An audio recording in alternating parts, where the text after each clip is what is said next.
예수께서 많은 기적과 이사를 행하고 다니실 때 더 이상 예수의 영향력을 정치적으로 바라보는, 예수의 영향력을 정치적으로 바라보는 산헤드린, 예루살렘에 있는 산헤드린 공회에서는 이를 더 이상 방관할 수 없었던 것 같습니다. 정치적이란 말을 썼는데요. 지금도 그렇지만 정치적인 힘의 근원은 민중들에게서 나옵니다. 백성들에게서. 그런데 예수께서 그야말로 바닥 저변에서부터 사람들의 인기를 끌고 종교적으로 그들을 결합시키는 힘이 나타나고, 또 오병이의 기적을 행한다든지 칠병이의 기적, 나아가서 많은 사람들을 고치고 귀신을 쫓아내는 일을 하니까 드디어 예수 주변에 사람들이 모이게 되고 힘이 생기게 되죠. 이것을 반드시 견제해야 할 필요가 생겼던 산헤드린에서 소위 지금으로 말하면 조사단을 파견합니다. 무슨 위원회 같은 것을 꾸려서요. 그래서 그 조사단이 누구냐면 바리새인과 또 서기관 중 몇이 예루살렘에서 왔다. 예루살렘 산헤드린 공회가 예수를 조사하기 위해서 보낸 겁니다. 그래서 어디서든지요, 사람들은 정치적이 되려고 하고 또 정치적인 힘을 만들려고 합니다. 정치적인 힘을 만들고 정치적인 사람이 되기 위해서는 자기를 추종하는 사람들을 만들어야 되죠. 그래서 그 추종하는 사람들이 열성 추종자들이 몇 명이 되느냐, 그리고 그 열성 추종 집단을 지지하는 사람이 얼마나 되느냐에 따라서 정치적인 세를 결정하는 것이 세상의 방식입니다. 여기에 산헤드린이 위협을 느낀 거죠. 우리 교회 안에서도 이러한 정치적 파벌이 벌어진 기독교 단체나 교회들에게서 흔히 나타날 수 있는 현상들입니다. 그런데 이 산헤드린에서 파송된 사람들이 와서 맨 먼저 예수에게 시비를 건 것이 뭐냐면, 왜 당신의 제자들은 밥 먹을 때 손을 안 씻습니까? 라고 정결 예식을 문제 삼습니다. 거기에 관로하고 설명하기를 유대인들은 밥 먹을 때 반드시 손을 씻었고, 그리고 그들이 밥 먹는 주발이라든지 밥그릇까지 다 씻었다는 거죠. 그런데 왜 당신의 제자들은 안 씻습니까? 이런 얘기입니다. 그런데 원래 이 식사할 때, 그리고 식사할 때 밥 먹을 때 손 씻는 예식은 이스라엘의 율법에는 없습니다. 이게 누구에게 있느냐면, 출애굽기 30장에 가보면 대제사장들이 성전에 들어가서 하나님께 제사할 때 거기 있는 물두멍에 손을 씻고 밖에 나와서 제물을 만질 때 제사장들이 그렇게 하도록 되어 있어요. 이것은 평신도들, 지금 말하는 평신도들, 우리 성도들에게, 백성들에게 요구된 사안이 아니었어요. 이것은 굳이 백성들은 지킬 필요가 없는 그런 것이었습니다. 제사장들에게 명령된 거였어요.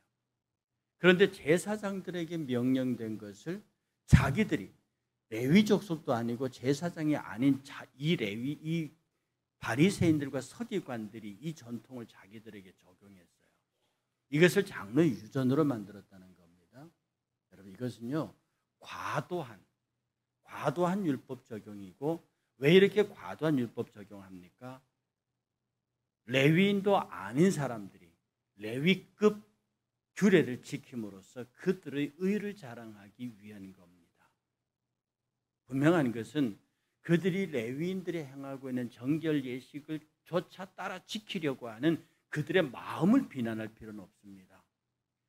이 정도 수준만 해도 되는데 내가 더 높은 차원의 어떤 신앙적 모범을 따르겠다, 그걸 탓할 수는 없죠. 그런데 그것을 탓하고 그것을 따르고자 하는 의도, 자기가 얼마나 의로운 사람인지, 자기가 얼마나 신앙이 좋은 사람인지를 백성들에게 보여주기 위해서 만들어진 장로의 유전입니다. 예수님께서는 이것을 신랄하게 비난하시는 거죠. 다시 말씀드리지만, 옛날에 저희가 초등학교 다닐 때 목사님이 이렇게, 그때는 이제 칼로 면도하잖아요. 그런데 면도를 했는데 한쪽만 면도를 하고 오신 거예요. 주일날 아침인데. 여러분 그거 얼마나 웃깁니까? 일주일 동안 면도를 안 하시다가 주일날 예배 드리기 위해서 저녁에 면도하시는데 한쪽만 이렇게 면도해 오신 거예요. 그리고 딱 맞춰진 것도 아니고. 그래서 성도들이 막 웃었죠. 목사님이 한쪽만 면도하고 왔으니까. 안 그래 털복숭이 목사님인데. 그랬더니 그분의 말이요. 울음 반 섞여서 설교 때 하신 얘기가 내가 어제 토요일 날 이 종이 게을러서 저녁 늦게 면도한다고 면도를 딱 하는 순간에 12시간, 밤 12시간 넘어버렸다는 거예요. 그러니까 밤 12시간 넘는 순간에 이걸 멈춘 거예요. 왜냐하면 안식일 날은 일하지 않는다. 제가 고신파 중에서도 고신파 재건파 교회였거든요. 이 목사님이 이것조차도 주일 성수를 그래서 이걸 안 하신 거예요. 처음에는 목사님 모양이 하도 우스워갖고 있다가 나중에 성도들이 그 얘기를 듣고 일부 여성도들이 울었습니다. 여러분 그것을 외식이라 할 수 없어요. 그것을 뭐 그렇게까지 하십니까? 라고. 근데 그분은 어떻게든 안식일을 주의 날을 경건하고 아무것도 하지 않아 오직 말씀과 기도와 찬양 이것만 하겠다고 하는 그 사람의 신앙에서는 이게 더 이상 면도날이 나갈 수가 없었던 거죠. 그걸 위선이라 할 수 없습니다. 그것을 외식이라 할 수 없어요. 그런데 외식과 경건은 뭐냐면 외식과 위선은 뭐냐면 내가 사람들에게 보이기 위해서 내 신앙 내가 얼마나 예수 잘 믿는지를 자랑하기 위해서 소리 높여 자기의 경건을 드러내는 거예요. 이 일에 관해서 예수께서는 너희들이 장로의 전통은 준행하면서 하나님의 말씀을 버린다라고 말씀하시면서 들은 말씀이 뭐냐면 이사야서 30장 29장 13절의 말씀입니다. 뭐라고 말씀하느냐면 이사야가 너희 외식하는 자들에 대해 잘 예언하였도다 기록되었으되 라고 말하는데 그 원문을 제가 그대로 읽어드리면은요 주께서 이르시되 이 백성이 입으로는 나를 가까이하여 입술로는 나를 공경하나 그들의 마음은 내게서 멀리 떠났으니 그들이 나를 경외함은 사람의 계명으로 가르침을 받았을 뿐이라. 이게 이사야서 19장 13절의 정확한 말씀입니다. 이걸 예수께서 옮겨와서 의역을 하셨어요. 이 말씀 뭐냐면 하나님의 말씀을 너희들의 말로 바꾸어서 그것을 하나님의 말씀처럼 가르쳤다는 거죠. 하나님께서 레위인들에게 제사 지낼 때와 제물을 다룰 때 손을 씻으라는 정결 예식을 자기들은 준행 의무가 없는 것을 자기들에게 끌고 와서 자기들의 행하고 그걸 가르치면서 마치 그것이 경건의 고상한 모양인 양 백성들에게 보이기를 원해서 그래서 저 사람들은 비록 레위인도 아닌데 저렇게 했다라고 백성들의 칭찬과 존경을 받기를 원했다고 하는 거예요. 그래서 예수님은 이 부분을 신랄하게 비난하시면서 그 말씀 다음 이어서 무슨 말씀을 하시는고 하니 너희가 너희 전통을 지키려고 하나님의 계명을 막 버리지 않았느냐. 그게 뭐냐면 내 모세가 10계명의 제5계명에 내 부모를 공경하라 또 내 아버지나 어머니를 모욕하는 자는 죽임을 당하리라고 그렇게 말씀을 했는데 너희는 이르되 사람이 아버지에게나 어머니에게 말하기를 내가 유익하여 드려야 할 것이 고르반 곧 하나님께 드림이 되었다 하기만 하면 그만이다 라고 부모 형제를 봉양하지 않는다. 뭐예요? 고르반을 핑계해서 부모를 공양하지 않는다는 거예요. 이 고르반이 뭐냐면 맹세의식입니다. 절대로 하나님 이외에는 드리지 않겠습니다. 이건 정말 하나님의 것입니다. 라고 어떤 것으로 딱 성별해서 그것을 이건 하나님 거예요 라고 이건 누구에게도 줄 수 없는 거 없게 되는 거. 왜? 하나님 앞에 성별된 거니까. 예를 들어 이런 겁니다. 내가 막내 아들, 내가 장남이 태어나면 하나님께 드리겠습니다. 이건 고르반입니다. 이건 누구도 빼앗아갈 수 없고 그 지켜야 하는 거예요. 내가 하나님 앞에 이 예물을 드리겠습니다. 고르반입니다. 딱 구분한 거예요. 그런데 내가 예를 들어서 이런 귀중한 물건을 마련해서 이걸로 팔든지 해서 부모를 공양할 겁니다. 근데 부모를 공양할 돈을 딱 놓고 어떤 선물을 놓고 이걸 고르반 해버리는 거예요. 이걸 하나님께 드리게. 그러니까 고르반 하는 순간에 사람들의 칭송을 받잖아요. 그 고르반 드리겠다는 결정이 크면 클수록 사람들에게 칭찬을 받습니다. 저 사람이 저걸 고르반했대. 저렇게 큰 것을 저렇게 많이 하나님께 구분했대. 그런데 문제는 이게 어머니 아버지에게 가야 할 것을 고르반 시켜버리고는 다시 어머니 아버지를 공양하지 않는 거. 이거 어머니 앞에 드릴 건데 이거 어머니 고르반했어요. 그러고는 안 드리는 거죠. 우리가 헌금 생활에서요 그런 게 있습니다. 많은 돈을 들여서 또 많이 힘을 가져서 이 기독교 사업에 유익한, 그런데 이것은 말이 반드시 교회라고 하는 그걸 통해서 하는 거예요. 그런데 자기가 고르반 해버립니다.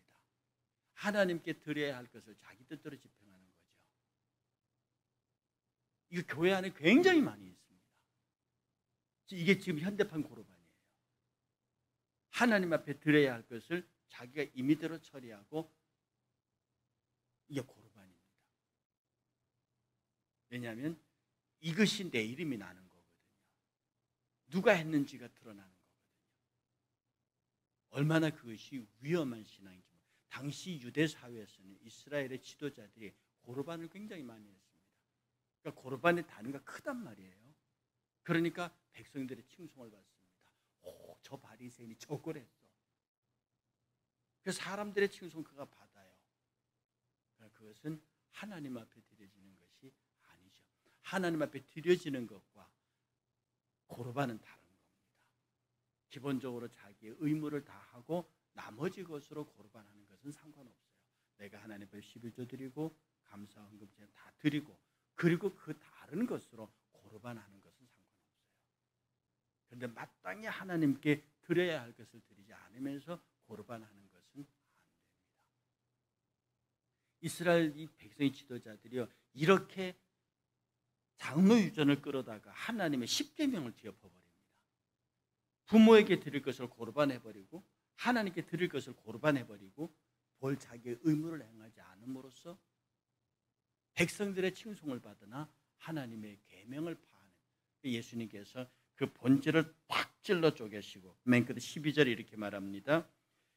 11절에 너희는 이르되 사람이 아버지나 어머니에게 말하기를 내가 드려 유익하게 할 것이, 내가 어머니 부모님께 드려서 유익하게 될 것이 고르반 하나님께 드림이 되어버렸어요.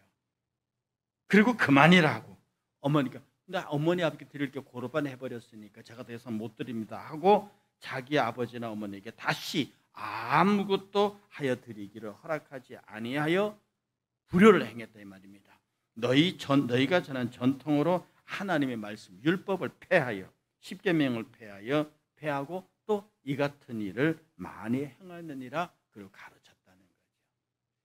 예수께서 지금 이 말씀 전체를 통해서 하시고자 하신 얘기는 뭐냐면, 모든 계명은 하나님께서 인간을 향하여 주신 것이고, 인간을 향하여 주신 그것은 인간에게는 순종의 의무가 있지, 그것을 왜곡하고 재해석하고 나름대로 해석해서 자기들이 그 율법의 주체가 되면 안 된다는 뜻입니다. 율법은요, 그 율법을 통해서 하나님의 영광을 받으시고, 하나님을 그 율법을 통해서 하나님을 영광스럽게 한 백성들이 하나님의 복을 받는 것이 율법의 참된 목적입니다.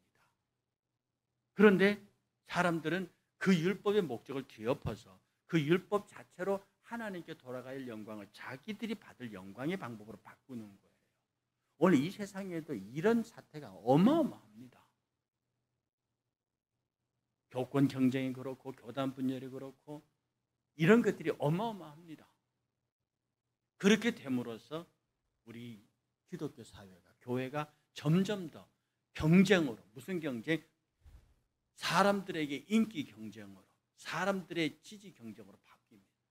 그러니까 교회가 자연적 정치라고 하는 것이 들어올 수밖에 없고, 인기는 곧 정치고 인기는 곧 파워고 맨파워가 곧 자기 교회 안에 위치이기 때문에 이런 고르반과 같은 이 다양한 형태의 고르반이 교회 안으로 들어옵니다.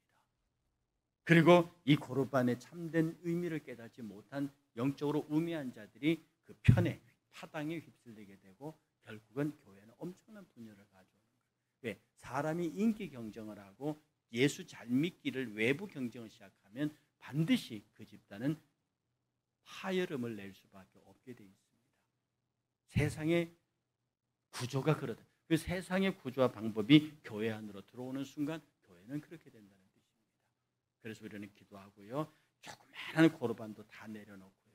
모든 것이 주께로부터 왔으니 모든 것이 주께로 돌아갈 것이고 나는 그냥 관리자일 뿐이고 어쩌면 내 생의 전부가 고르반이에요. 하나님 앞에서 다 드렸습니다. 그리고 내가 가지고 있는 것으로 성도의 의무를 행하고 성도의 일을 하는 것. 이게 복된 삶이에요.